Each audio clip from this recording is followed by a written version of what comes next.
What's going on, guys? Welcome back to my channel and another episode of Weekend Watch, where I break down the top 5 movies at the box office, and I also let you know what is coming to streaming services. So no surprise here that Fast X bumped out Guardians Volume 3 from the #1 spot, but it only brought in $67 million. Now, I say only for a couple of reasons. The industry had predicted a little bit higher of an opening weekend, somewhere in the $70 million range, so that was a little bit lower, just missed it.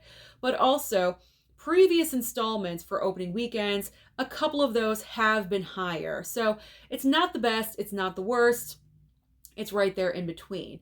Now, as far as the billion-dollar question, can Fast X make the billion-dollar club? Well, just by going by domestically with 67 million, you'd say, no way, this movie is not. It will never make the billion. But we don't go by just domestic. We go worldwide. And worldwide number for the opening weekend is over $300 million, because internationally, they love the Fast and Furious franchise. Never count out Vin Diesel and this franchise, because in the past, they've managed to pull off the impossible.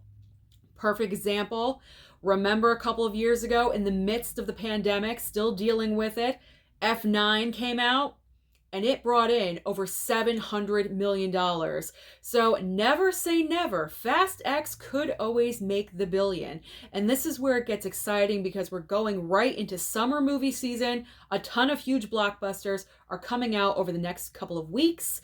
And it's going to be interesting to see where these numbers are going to fall, considering a huge Disney blockbuster is just 5 days away. So let's talk about the rest of the top 5.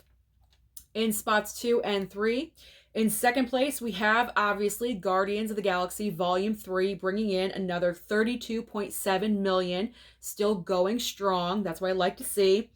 Third place is Super Mario Brothers. Mario Brothers bringing in another $9.8 million, actually coming to physical media in just a couple of weeks. So that is pretty good, coming out on physical and still in the top 5. In spots 4 and 5, fourth place belongs to Book Club, The Next Chapter. Book Club, The Next Chapter, $3 million. And rounding out the top 5 is Evil Dead Rise, still in the top 5, having a great run at the box office, $2.4 million. So what is new this coming weekend to bring competition all across the board for everyone at the movie theater? It's Disney. The moment has come. It is the live action version of The Little Mermaid. Now, granted, there's other movies coming out as well, but this is the main event, the main competition. Now, one would just assume that Little Mermaid would automatically take #1 and completely slaughter all the other competition. However, the number is going to be questionable, because there's been a lot of backlash towards The Little Mermaid with casting and is this a good movie or not? So I'm very curious to see exactly what the amounts are going to be. Once we see those numbers after the opening weekend, it's going to be very telling to see how much money Little Mermaid will bring in. Will it be a huge success like The Lion King, or fail? I don't know. We're going to see. But I do think that Little Mermaid will take the #1 spot. But that is not the only movie opening up this coming weekend. There's 4 other films.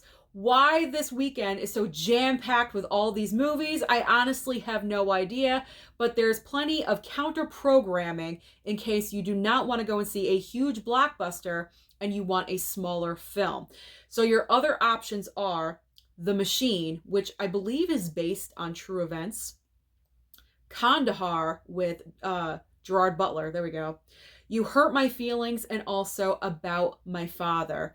So there is plenty of options this coming weekend at the box office for you. There's so many different kinds of movies. There's literally something for everyone. But if you just don't want to go, you want to stay home, there's also options on streaming for you. And this weekend, we got some great options.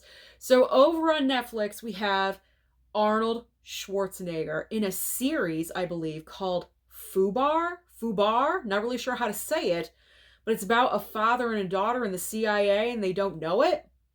Sounds pretty interesting. I'll give it a watch.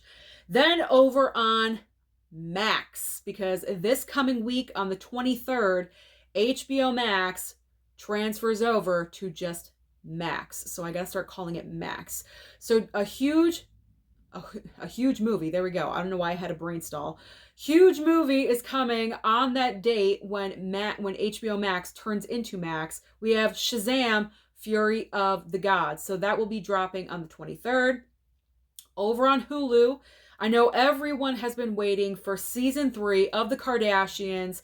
I know you've been chomping at the bit for this. They are back. But if you're not interested in the Kardashians, we also have Mummies. This was apparently at the box office. You blinked, you missed it. And then also The Old Way with Nicolas Cage. Disney Plus is going to have American Born Chinese. Amazon Prime, 2 other movies that have been making the rounds on the streaming services. We have 3,000 Years of Longing again and Violent Night.